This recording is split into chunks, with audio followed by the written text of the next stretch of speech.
Go ahead. All right, go ahead, Aaron. All right.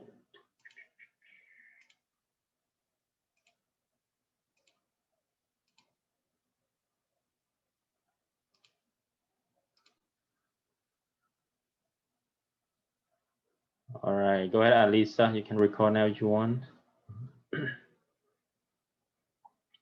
Anyone else before we start our lessons?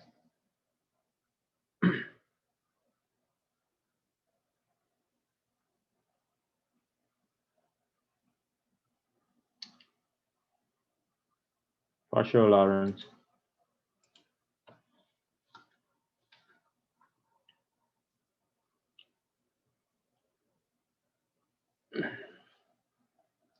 Alisa, can you hear me? Oh, no. Yes, now I can. Okay. Are you okay with the homework, or you have a question for the homework too? No, I'm okay so far. All right, good, good, good.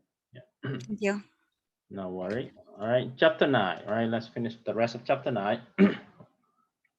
So 9.1, we try to make an estimation for the population proportions. Okay. The key word is that it will give us the sample size and the number of successful, and then we can use that to consider as the point of estimate, and then we can calculate the lower bound and upper bound, and that's considered as the confidence interval on that. And the sample size necessary for population estimations is using those two formula, depend on what's given, what's not given. All right. All right. So just watch out for those. Now 9.3, we are trying to make an estimating for a population means. So in chapter 8, right? Chapter 8.1, we focus on the sample mean, and we use this formula for the sample mean. So in chapter 9, 9.2, we try to make an estimation for the population mean.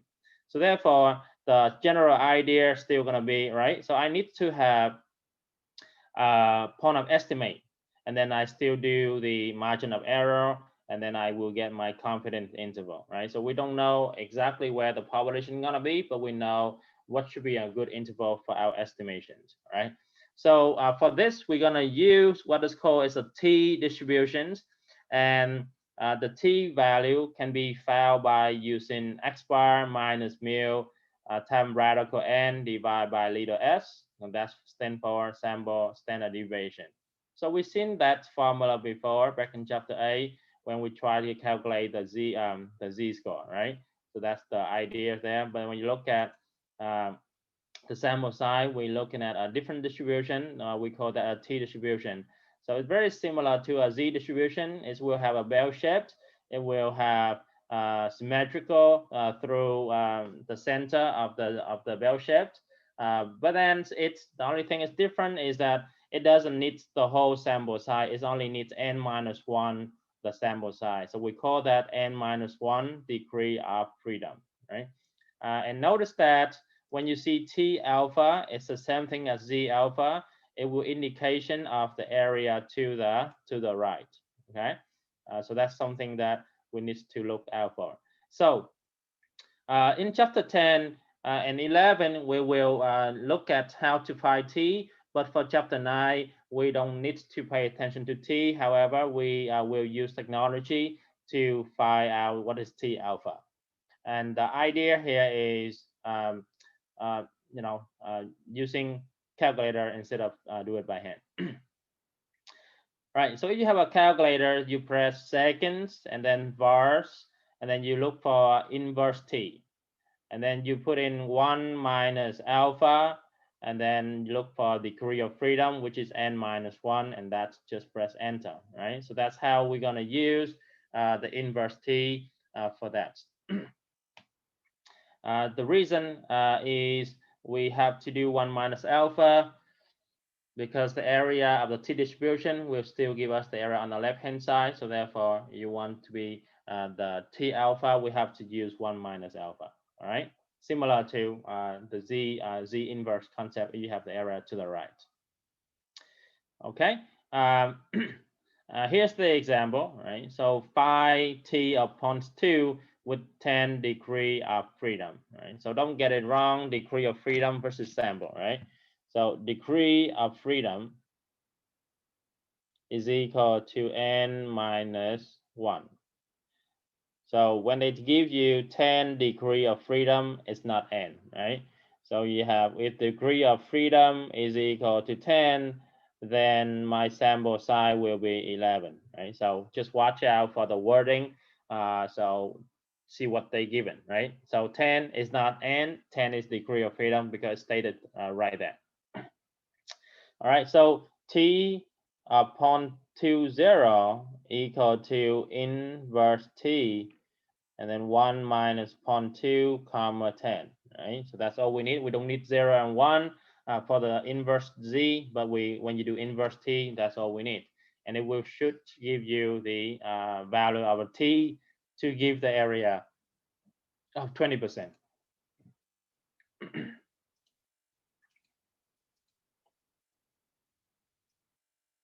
All right, second verse, and you should see inverse t, right?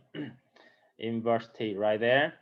And then you put in 1 minus 0.2, and then degree of freedom was 10. It's given like that, and then you just calculate it.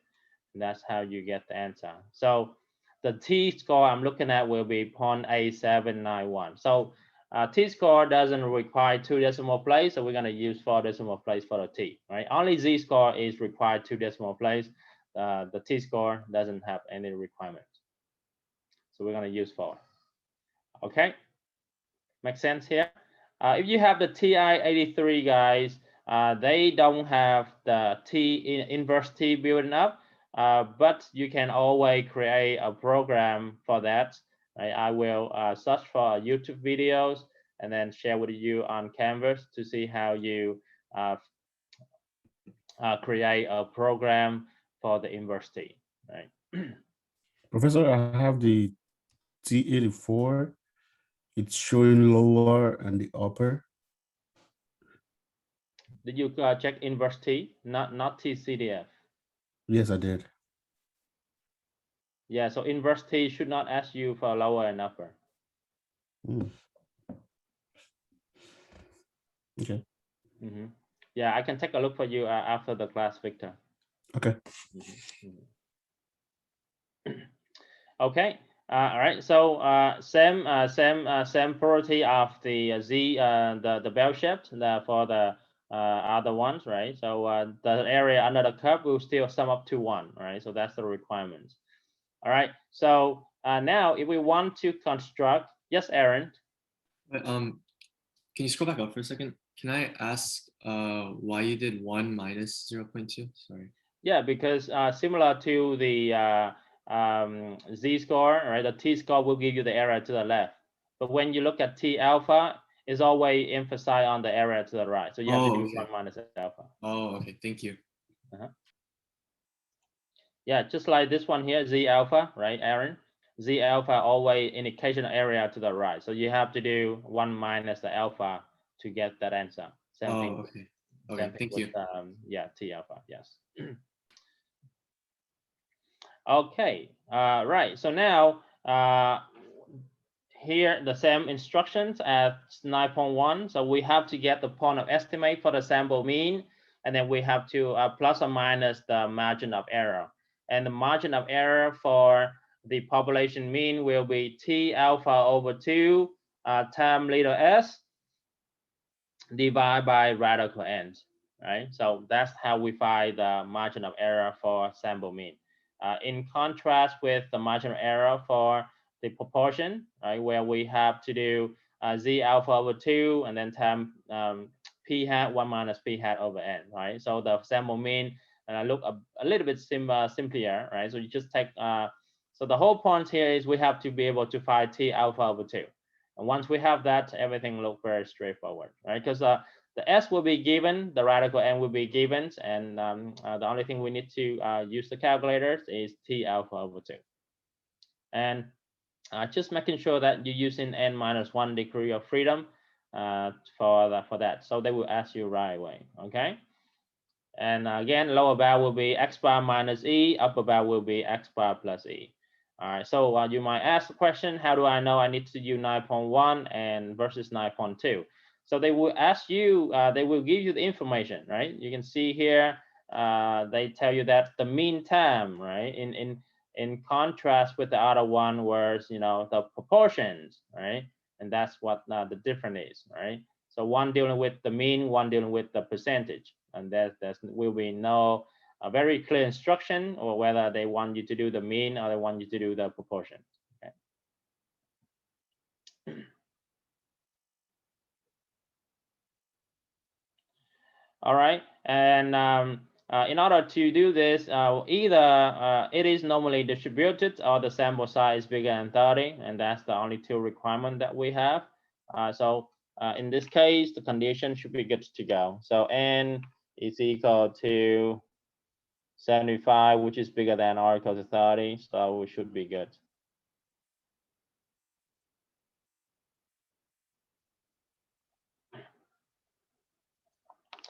And I know my x bar is equal to 1.2, right? Because that's what they told us right there. And little s is equal to 0.06, right? 0.6.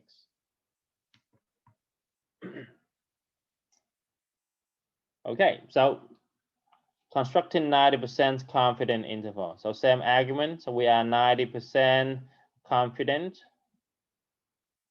Therefore, alpha will be 10%, which means that alpha over 2 will be 5% or equivalently 0.05. So T alpha over 2 is equivalent to T of 0.05, and we have to use inverse T, and then 1 minus 0.05, comma, degree of freedom, right? So sin n equal to 75, therefore degree of freedom will be 74, right? So the degree of freedom will always be 1 less than the sample size. So that's where I'm going to input my degree of freedom. And it should give you an answer out of that. All right, so one more time. And you see an instruction here, second verse, and look for inverse T. All right. And then it should give you the option of area. So the area was 1 minus 0.05, and then degree of freedom should be 74, and then there we go. All right, so I'm getting 1.6657, right? So 4 decimal places, 1.6657.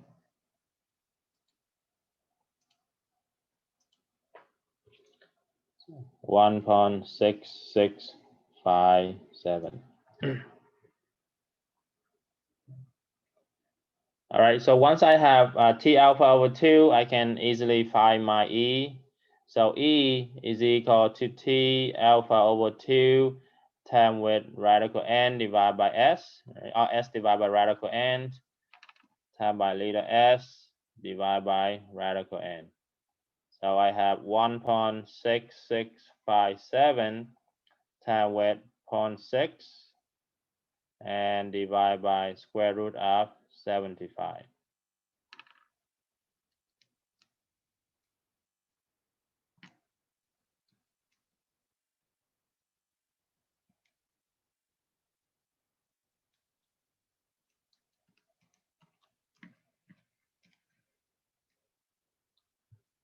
So I get 0.1154, right?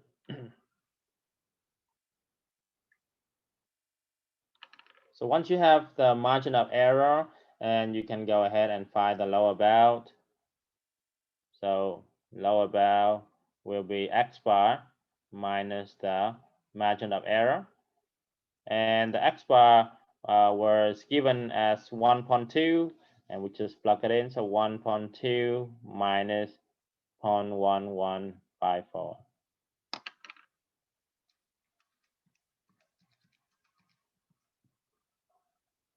So we get 1.08. 0.846, and the upper bound will be x bar plus the margin of error. So I get 1.2 plus with 0.1154.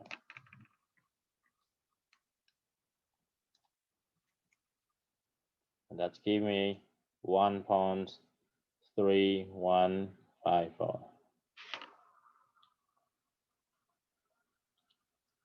So it just means that we don't know the exact mean for the population, but we know for sure that we are 90% confident that the population mean is between 1.0846 and 1.3154. Okay.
All right.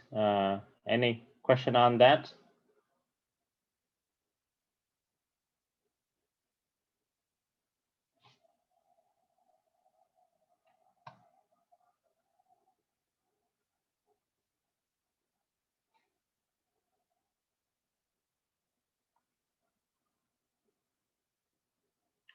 All right, so yeah, go ahead and try part C if you can. Right, part C asks us to find 95% confidence interval. So the mean still the same, the standard still the same. The only difference is T alpha over 2 going to be different, right? So go ahead and give it a try and see what you get for the lower bound and the upper bound.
right, if you got the answer, you share that in the chat so I can check it with you.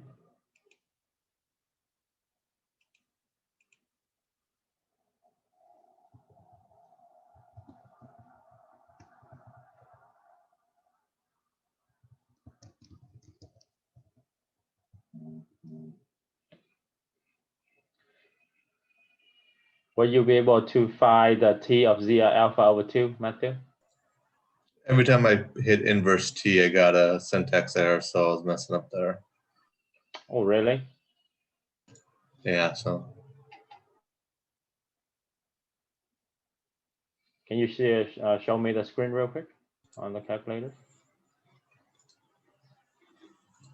I mean, I'm just completely lost at that step. So I plugged in two numbers, which were 1 and 0.025, and then I don't know where that 74 came from the top one that you added to it.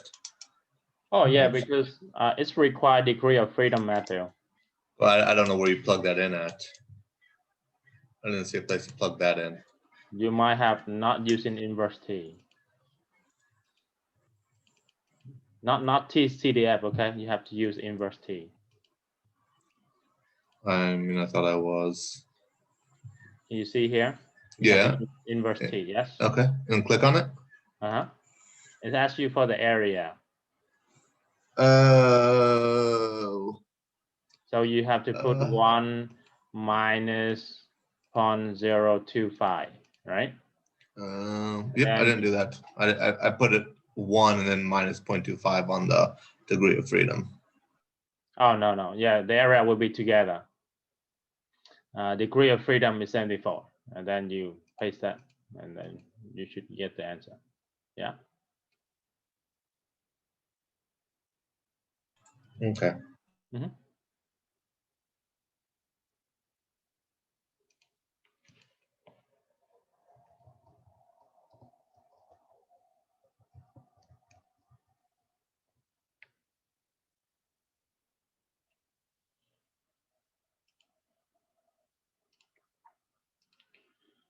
All right. Aaron said upper bound is 1.338. All right, and low bound 1.062. And Jackson agree. Julia got the same. Charlene got the same. There you go, Aaron. All right, good job. All right. All right, so the lower bound will be 1.062 and upper bound should be 1.338.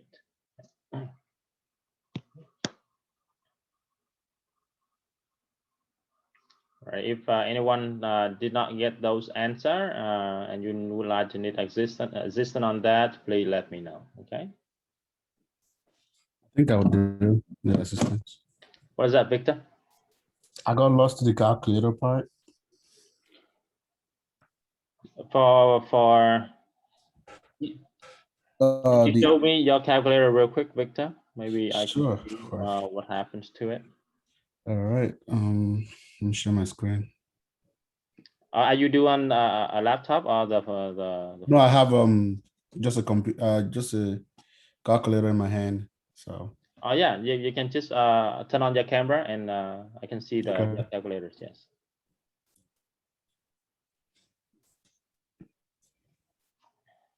all right. I'm trying to share my screen, but it said it's been disabled. Okay, let me give you that now. Okay. Okay, go ahead, Victor. All right.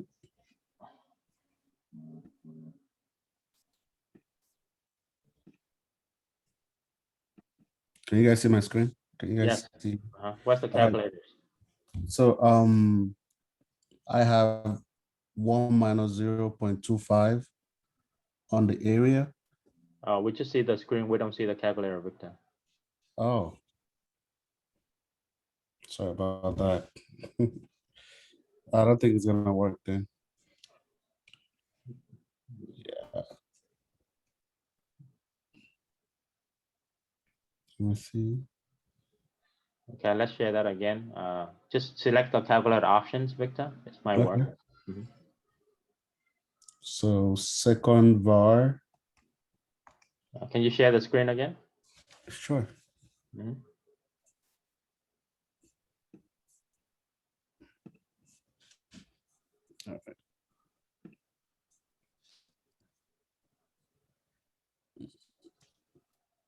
And then select your calculators, because right now we just see the Canvas page, not the calculator page. Okay, I have the calculator in my hand. That's the issue. So I don't have like the one from the computer, the laptop.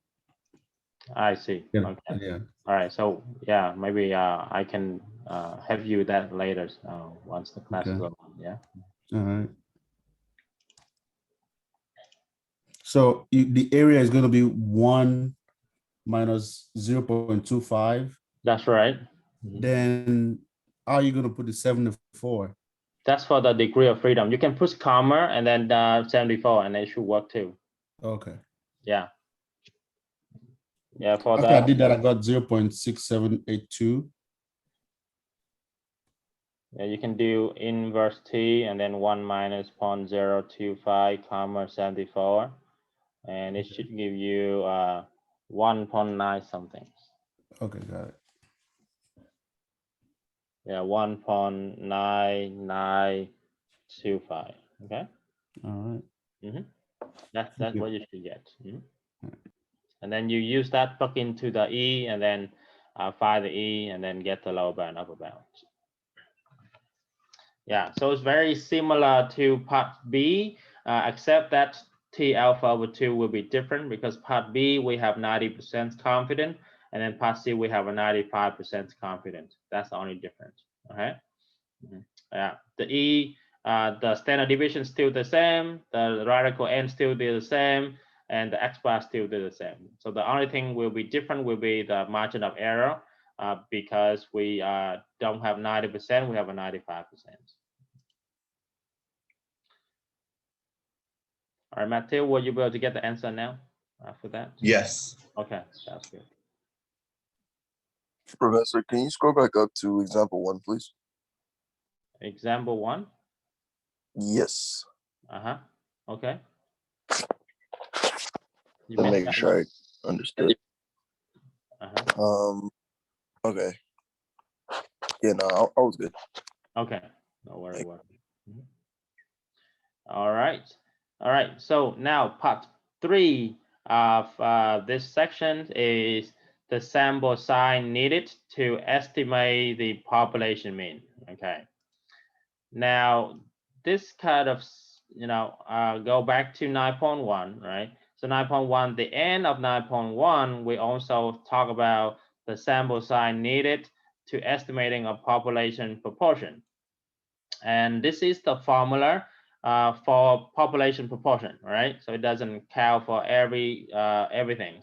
Now for the mean, how do we find the sample size needed to make an estimation for that?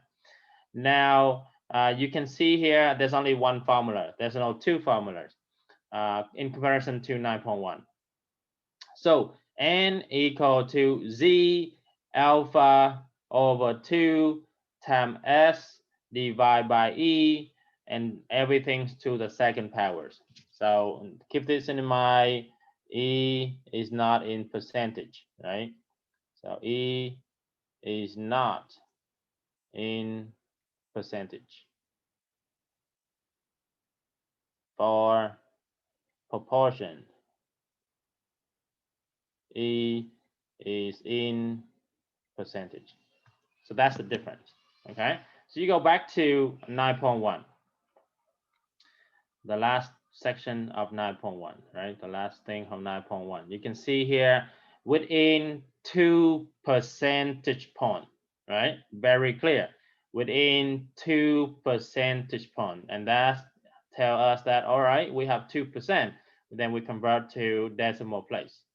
Now in 9.2, you're not going to see that, right? Within something, but you're not going to see percentage, all right? And that's the two difference between the mean sample versus the proportion sample, okay?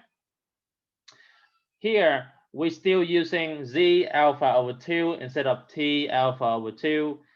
The reason is anytime we use T alpha over 2, we need to have degree of freedom.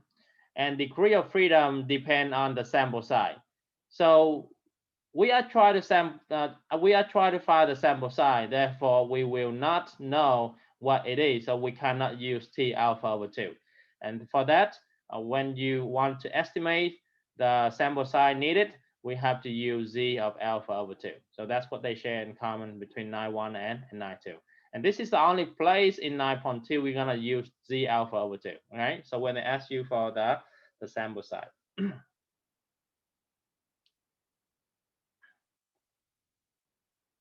All right, so here, example 3. A student wants to estimate the mean amount of time internet user spend on Facebook each month. How many internet user must be surveyed, right? So that tells us that they want the sample size, right? So how many internet user must be surveyed? So they want to know what is n equal, so that you have a 95% confidence the sample mean within 15 minutes, right? So that the sample mean is within 15 minutes. In comparison to 9.1, the last part of that is stated within 2 percentage point, right? You can see here, within 2 percentage point. And that's your margin of error right there. And 9.2, similar approach, but they don't involve any percentage. They said within 15 minutes, and that's your E right there. E is equal to 15. Are you guys clear here, guys? The difference between 9.1 and 9.2, yeah? So that you don't use the same formula for 9.1 and 9.2, right? So they do focus on two different things. And the standard deviation is 210 minutes, right? So we have everything that we need, right? So 95%, so 95%, which means that alpha will be 5%. Therefore, alpha over 2 will be 2.5% or 0.025. So Z alpha over 2 equal to Z of 0.025, which is inverse norm. 1 minus 0.025, comma 0, comma 1.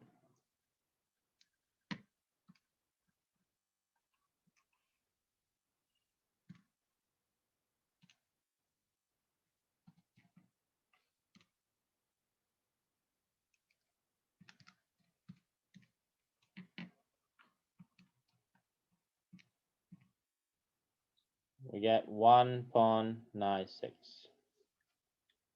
which means that n equal to Z alpha over 2 times S divided by E, the whole thing square. We get 1.96 times with 210 divided by 15, and you square the whole quantities.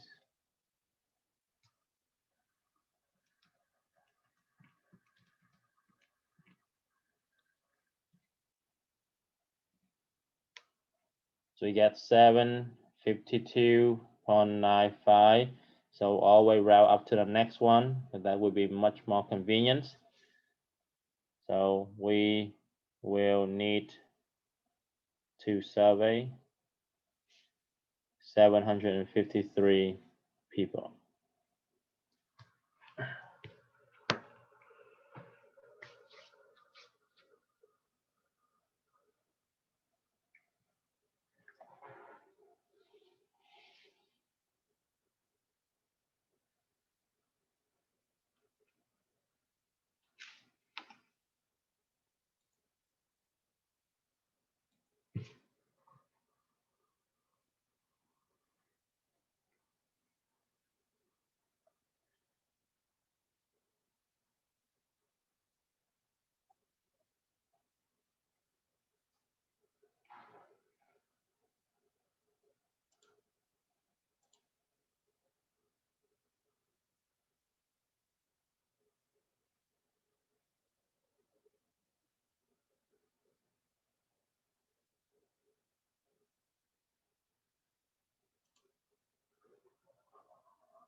Yes, Aaron. When you put this to the calculator, Mhm. it asks like tail, left, center, right. Yeah. So Aaron's the instruction I give out is only for TI-84 and TI-83. So for the advanced calculators that I mentioned the other day, all you do is you put inverse norm and you put 0.02501 and then right. Okay. Oh, okay. For Z 0.025. Okay. Thank you. Okay. Mhm.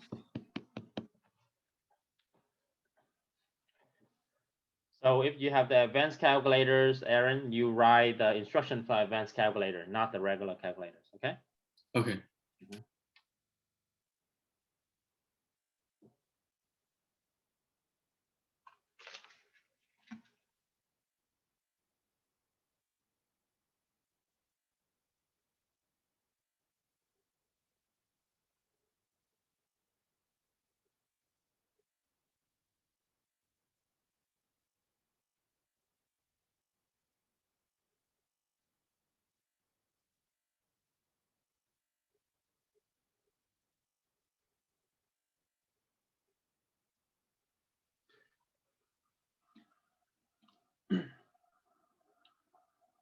Okay, are we good here, guys?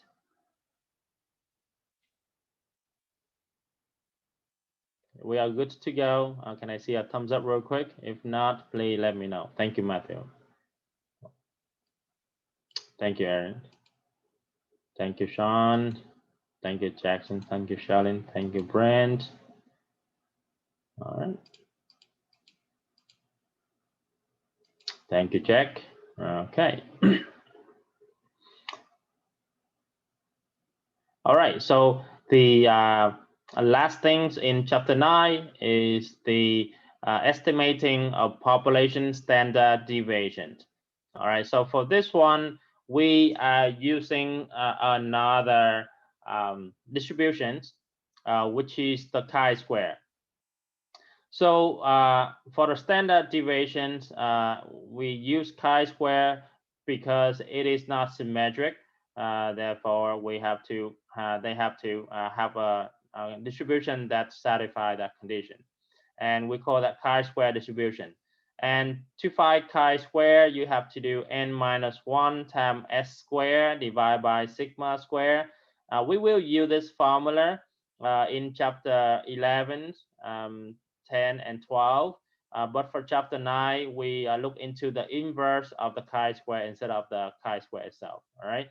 But I just want to introduce that with everyone so that in chapter 10 we don't feel like overwhelming that, oh, I never seen that before, right? So chi-square is already have the name, so we don't have to square it again. The only thing we need to square will be s and sigma. Okay, chi-square already involved in there, right? So one thing to keep in mind is that it is not symmetric, and it will require the degree of freedom, just like the T table. And another thing here that we need to look out for is that the value of chi-square are non-negative. So it's always going to be greater than or equal to 0. So when you have the chi-square and it become a negative, there's something wrong with that. Okay. So we always consider that, because when you think of a number, when you square it, it's all going to be positive no matter what, right? So chi-square will be a non-negative, right?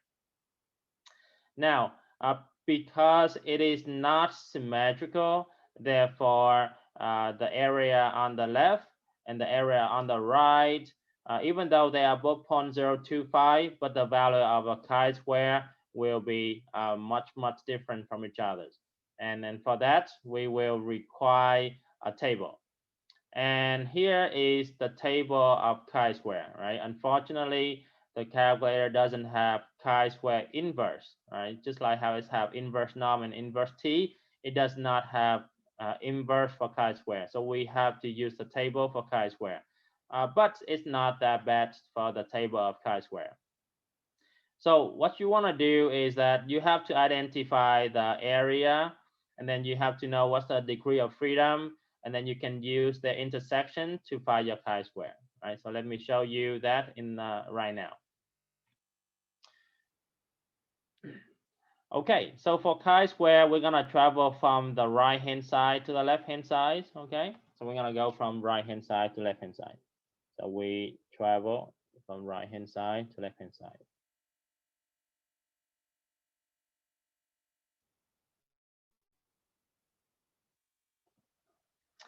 First, I'm looking at this one.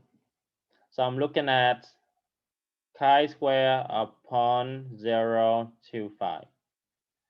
And then the sample size n is 18. Therefore, my degree of freedom will be 18 minus 1, which is 17. And that's what I need. So from the table, I will look for area upon 0 to 5 and df equals 17. All right, and that will be the chi-square.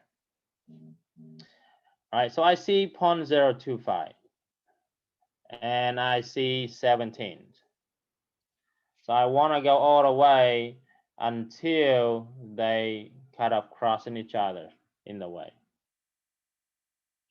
So the only place that they intersect each other is that values right there, 30.191, and that will be my value of chi-square. Yeah, it's not too complicated to find the chi-square, right? As long as you have the area and then you have the degree of freedom, you should be able to find the chi-square. So for that, I can argue that. All right, so chi-square of 0.025 will be 30.191. So similarly, when I look at chi-square of 0.975, so I need to identify the 0.975 on the table, and then I'm gonna go until I see degree of freedom, and that will be my answer. So the answer for that will be 7.565. Okay, 564. Does that make sense? That's the intersection right there. So chi-square 0.975 with 17 degree of freedom will be 7.564.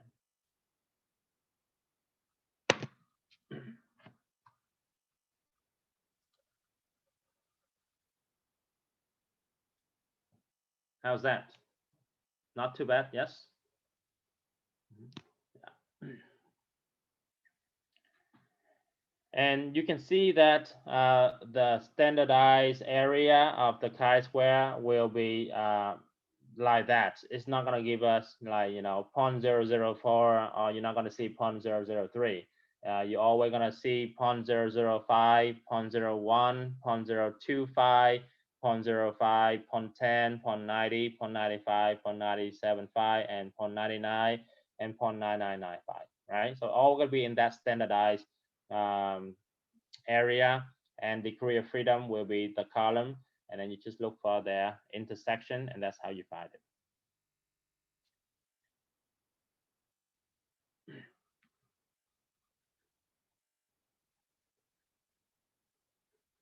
Are you guys good on that now?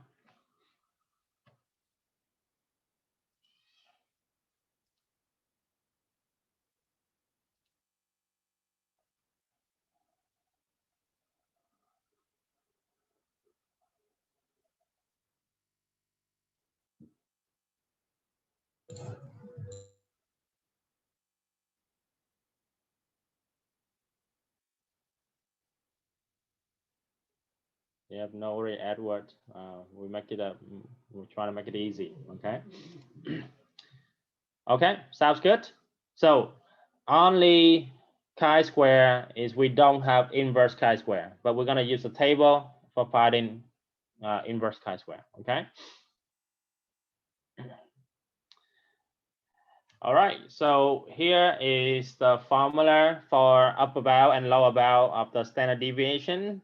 So it doesn't have like the point of estimate it just go directly into the formulas.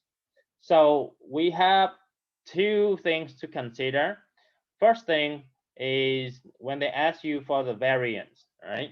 So just watch out for that, especially when you do the homework, right? And homework, standard deviation versus variance. So for variance, we have to do is n minus 1 times s squared divided by chi-square alpha over 2. All right, so again, only square the s, not the chi-square, right? Square s. Down square the result. Okay, it's already have the name chi-square, so it's already been square, right?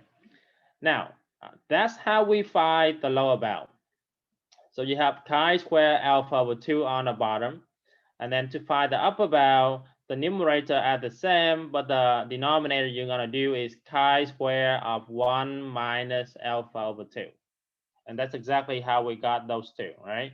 So if you have 0.025, then when you do 1 minus 0.025, you do get 0.975. And that's the logic for the table to work. And that's why you see those area will always be fixed like that, all right? So they add up to 1. So that's how we find the lower bound and the upper bound for the standard deviations involving chi-square and 1 minus alpha over 2 of chi-square. That's the variance. Now, when you look at the standard deviations, everything looks the same except that you take the square root, which makes sense because if the variance is the square of the standard deviation, then the standard deviation has to be the square root of the variance. Okay, so same formula as you see for the variance, but it's underneath the radical. So that's the scenario that we have to deal with the standard deviation for the populations. Okay, so it's very unique. It doesn't have sigma plus or minus e or anything in comparison to the mean and proportion. It just have one formula that we have to follow, and those are the two formulas.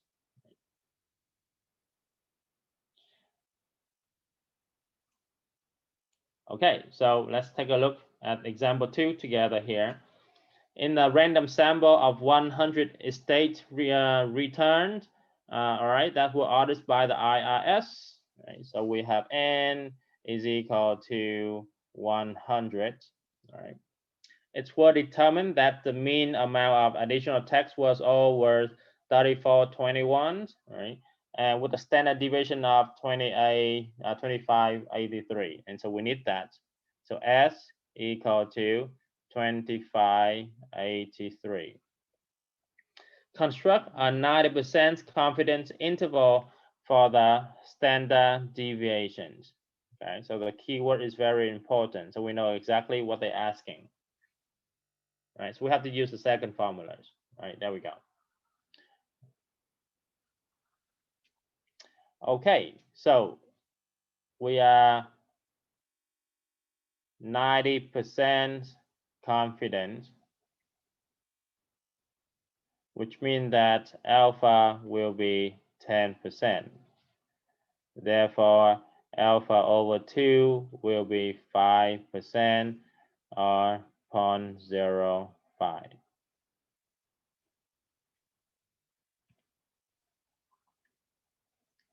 And degree of freedom will be 100 minus 1, which is 99. So from the table,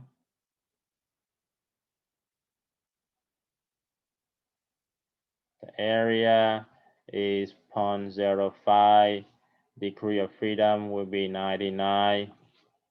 Use that to find chi-square of 0.05, right? So we go back to the table. We need that to find the values. All right, I'm going to erase this because we don't need that anymore. So we have 0.05 for the area. Here we go. And we look for 99 degree of freedom. All right, so 99 degree of freedom. Okay.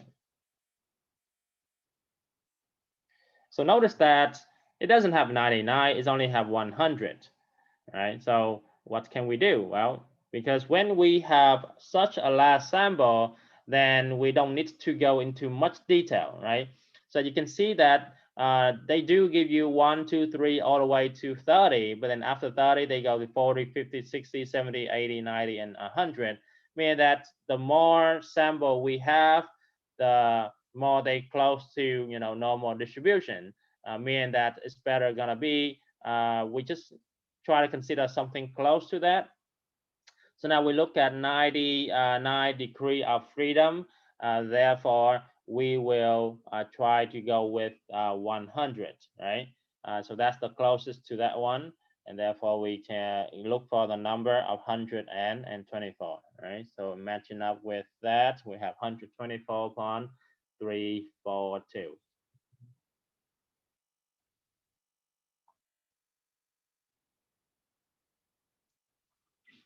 So seeing degree of freedom equal to 99 is closest to degree freedom of 100 on the table.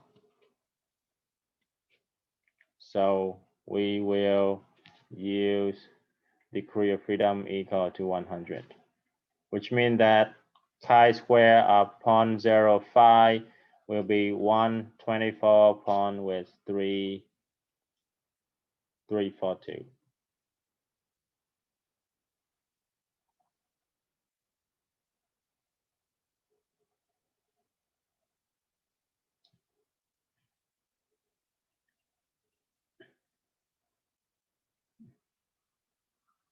Okay, so that's the first one. And chi-square of 1 minus alpha over 2 will be chi-square of 1 minus 0.05, and that's give you chi-square of 0.95. Okay, and then we rely on the table too, right? When you find the table, you have 0.95, and based on that degree of freedom of 100, we should be able to get the answer too, right? So you look at 0.95 here, the answer we're selecting will be 77.929, all right? 77.929. 77.929.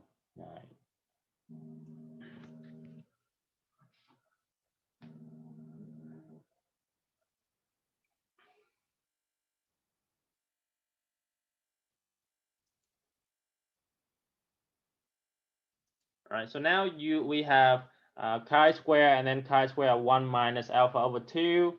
Then we can go ahead and calculate the lower bound and upper bound.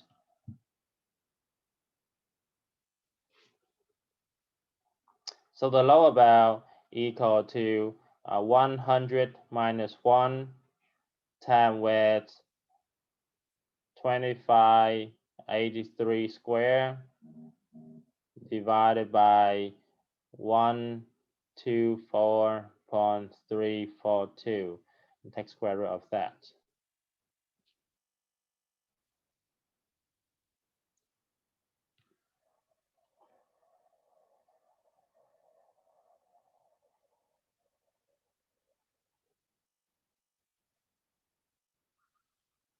So we get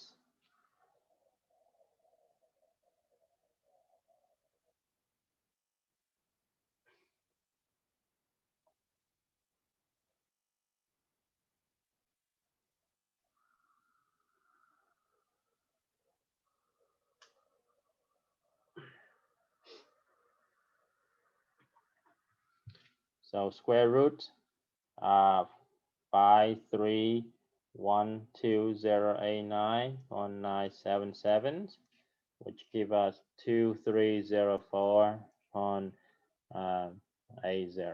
Okay. And the upper bound, same thing, 100 minus 1 term with 2583 square and divide by 77.929.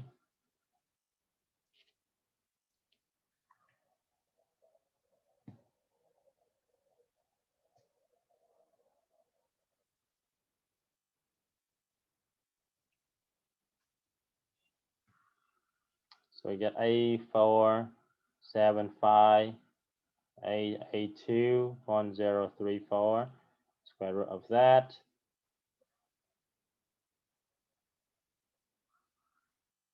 2911.34. So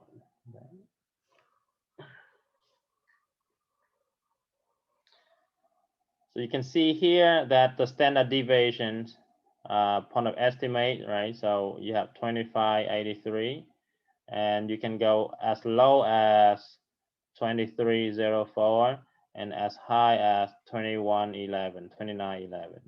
Okay, so that's 90% confidence right there. So there will be no minus or add.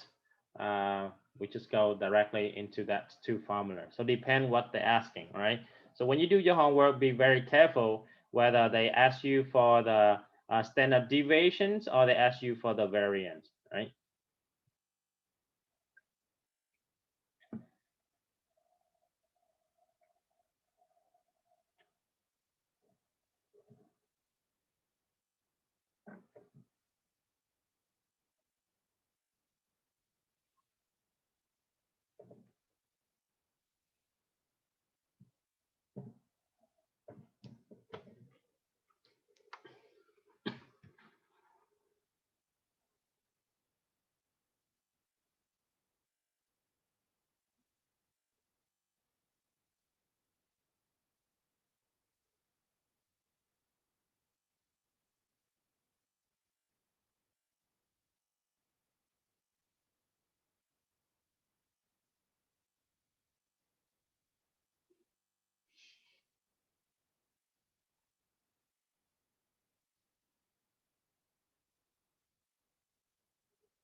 Hey, Dr.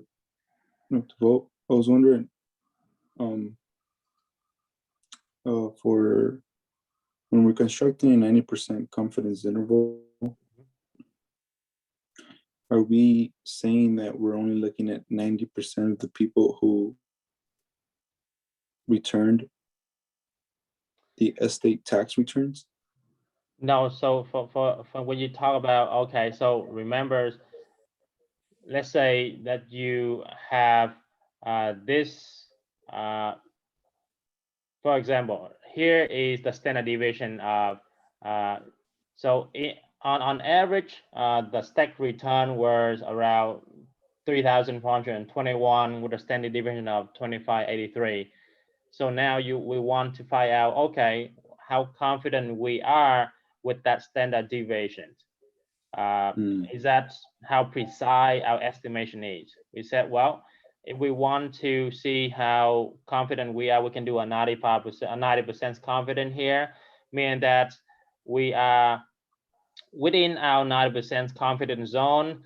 The difference could be anything from 2304 to 2911 in the standard deviations. It's not 90% Okay. than that, yes. I see. So where does the plus or minus come in then? Well, so this is a standard deviation. It's a unique formula for the lower bound and upper bound. It's already considered the minus and upper already. So when you do that, yeah, for because the standard deviations depend on the mean, right, Edward? So we don't have a precise way just to find the standard deviation alone. So we have to go through the mean in order to get a standard deviation. So therefore, we don't know which one will be the point of estimate for the standard deviation. Therefore, we will require on the lower bound and the upper bound.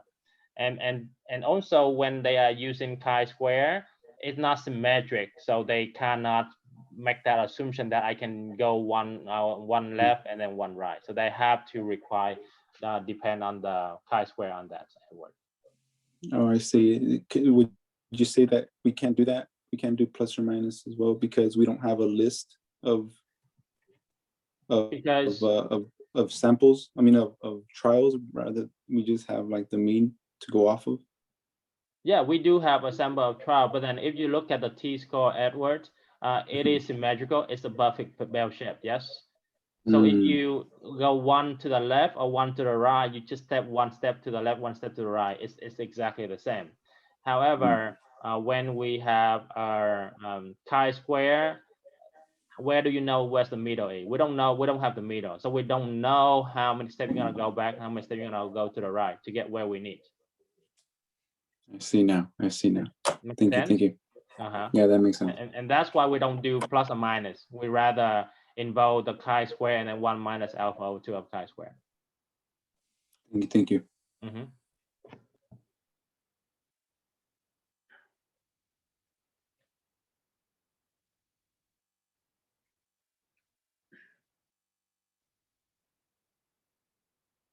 All right, so example 2 is giving us the mean and also the standard deviations.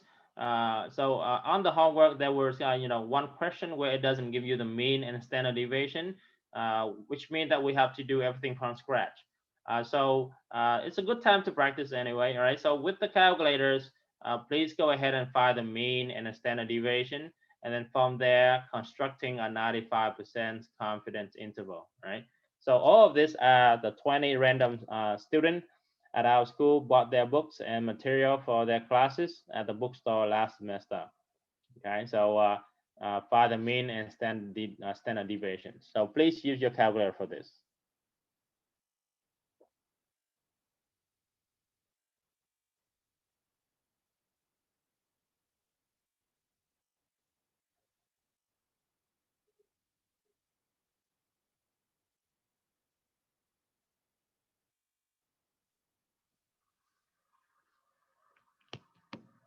And then once you're done with that, go ahead and constructing 95% confidence if you can.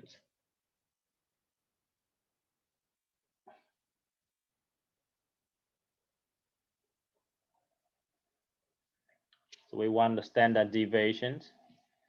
Right? So the formula we are using will be lower bound n minus 1 times s squared over chi square alpha over 2, and upper bound will be square root of n minus 1 times s squared of chi square of 1 minus alpha over 2. Yeah.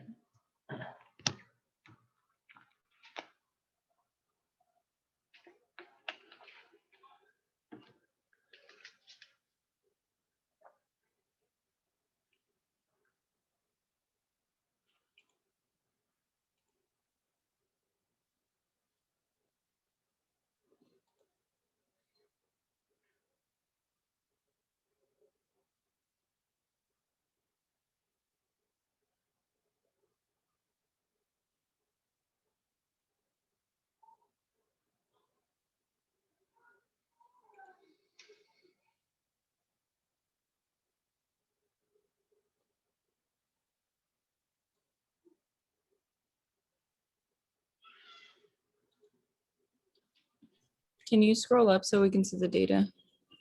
Oh yeah, sorry about that.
All right, are we good here?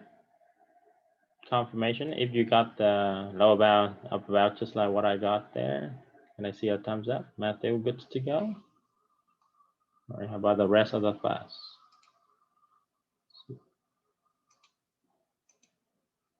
Brand got that, all right.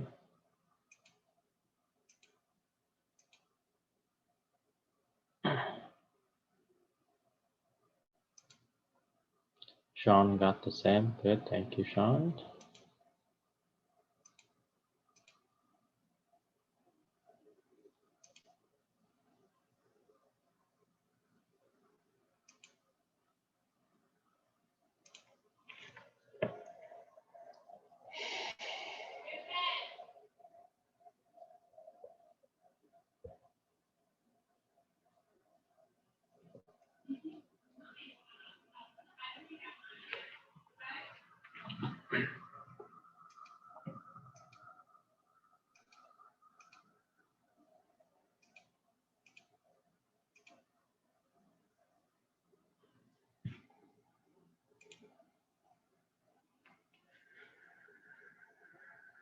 All right, so more confirmations. If you have problem, let me know, guys.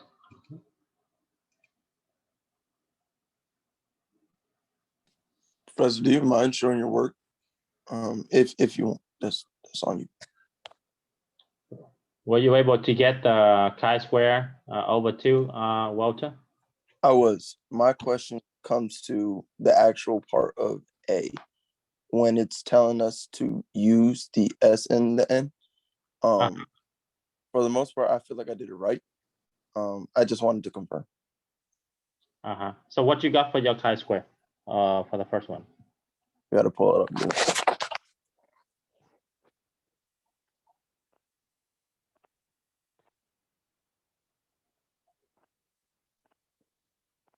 Okay, no, you're right. I didn't. I do need help on that. So Grab the password. yeah, so you have to find alpha over 2 first, Walter. Yeah. So 95%, therefore alpha will be 5%. Yes. Mhm. Alpha over 2 will be 2.5%, so which is 0.025. All right, so then you go up to the table and you look at 0.025. So here's the 0.025. And what is my degree of freedom? We have the sample size of 20, so degree of freedom will be 19, Walter. So your first one will be 32.852, yes? Yeah. And then when you do 1 minus alpha over 2, you do 1 minus 0.025, so you get 0.975. So 0.975, same degree of freedom, and that will be your second alpha you want to choose. Okay, that's where I get stuck. And then once you got that, the rest should be straightforward, correct? Yeah. All right. Thank you. Yeah. So this one will be 32 with 852, and chi-square of 1 minus alpha over 2 will be 8.907. You got the same standard deviations, correct, Walter? I did. Okay. So now can you take care of the rest or no? Yeah, I'm good. I was just wanting to make sure that I used the chart correctly. Okay. I didn't use it correctly. That's why I needed to make sure I saw it. Did you use 20 or 19? You used 20? I didn't do the -1. Yeah. So sample size 20, and then we have to do a degree of freedom, which is 19, always. Gotcha. Should be good now, Walter. Yeah, so Okay.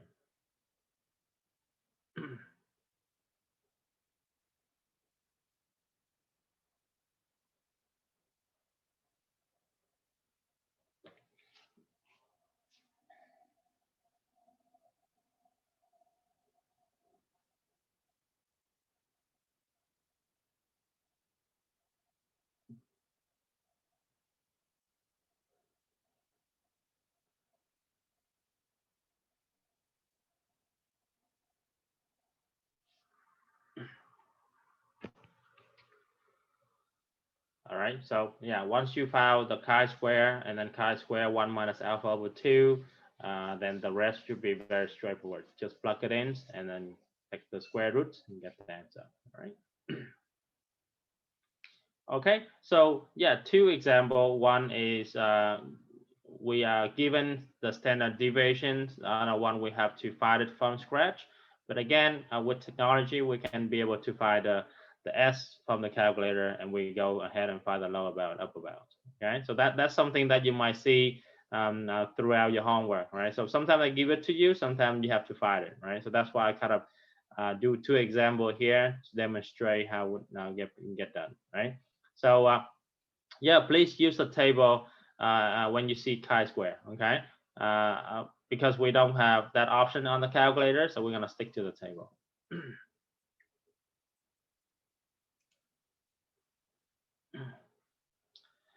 All right, and as said, yeah, we're gonna start at chapter 9, and next week we only have 1 chapter left before the second exams. Otherwise, we will get course in a month, right?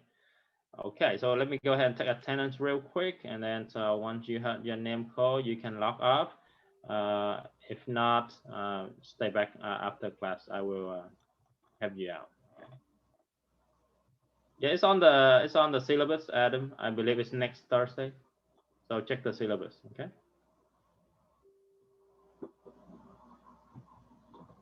So you might want to stay close to your syllabus.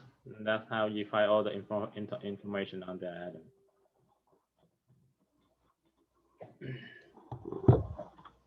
All right, Jackson. Here. Thank you. And Katie. Here. Thank you. And Jack. Here. Thank you. And Austin.